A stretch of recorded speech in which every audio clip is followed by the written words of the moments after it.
Pemirsa, bekas gudang makanan yang sudah tidak beroperasi sejak tahun 2019 dijadikan tempat untuk praktik solar ilegal dan pembangunan solar. Dari hasil penggerebekan, petugas amankan 60 ton solar subsidi yang siap dijual ke industri. Kodam 1 Bukit Barisan melakukan penggerebekan terhadap gudang solar ilegal yang berada di Jalan Platina 3, Kecamatan Medan Deli, Kota Medan, Sumatera Utara. Berdasarkan informasi masyarakat yang curiga dengan aktivitas ilegal ini, awalnya petugas Babinsa mendatangi lokasi. Dan setelah dilakukan pemeriksaan ditemukan puluhan ton solar ilegal yang disimpan di sebuah gudang. Kapendam 1 Bukit Barisan Kolonel INF Riko Siagian mengatakan, untuk mengelabui petugas, para pelaku melakukan praktik ilegalnya di sebuah gudang bekas makanan yang sudah tutup sejak tahun 2019, di mana gudang ini juga berada di tengah pemukiman padat penduduk. Dari hasil pemeriksaan, sebanyak 60 ton solar ilegal ditimbun oleh pelaku dan disimpan dalam 18 tandon air, serta mobil tangki air yang diisi dengan solar. Riko menjelaskan solar subsidi ini ditimbun dan kemudian dijual kepada industri untuk mendapatkan keuntungan. Jadi untuk kronologis kejadian kemarin penggerebekan, itu awalnya ada informasi dari masyarakat ke Babinsa di wilayah Medan Deli. Kemudian Babinsa berjenjang melaporkan kepada Danramil. Setelah dilaporkan Danramil mengecek informasi tersebut.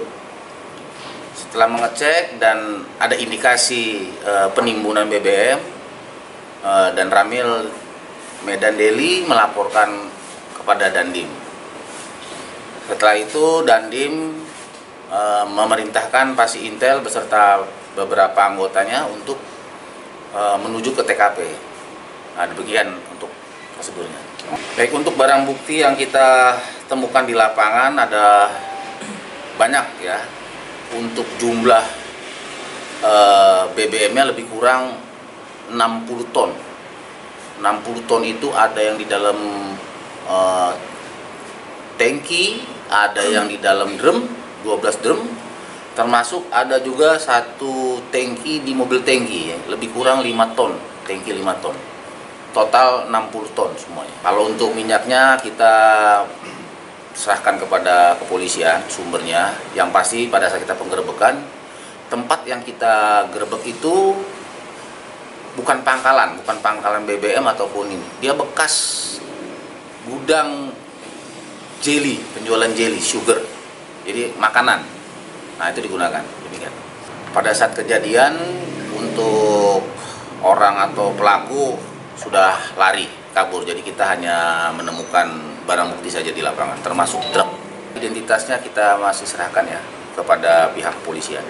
Barang buktinya setelah kita periksa, setelah kita buatkan laporan, segera kita serahkan ke Polres Belawan. Ada berapa orang yang di dalam gudang yang lari itu, Pak? Kalau jumlahnya kita tidak tahu ya, karena pada saat kita gerebek tempat itu kondisi sudah kosong, yang tertinggal hanya barang bukti, karena mungkin mereka tidak sempat untuk mengamankan. Nah, lokasinya di tempat ramai penduduk, ya gudang ramai penduduk. Itu gudang sudah dari tahun 2019 sudah tutup, dan gudang itu bukan gudang BBM, itu gudang penjualan pabrik jelly makanan manis-manis. Saat ini pihak Kodam Bukit Barisan sudah berkoordinasi dengan Polres Pelabuhan Belawan untuk proses hukum lebih lanjut, serta pengejaran pelaku yang diduga kabur saat penggerebekan dilakukan. Dari Kota Medan, Sumatera Utara, Iwan Ogap, Arah Indonesia TV memberitakan. Pemirsa, untuk mengetahui berita update lainnya, jangan lupa subscribe, follow, like, dan share seluruh akun media sosial Arah Indonesia TV.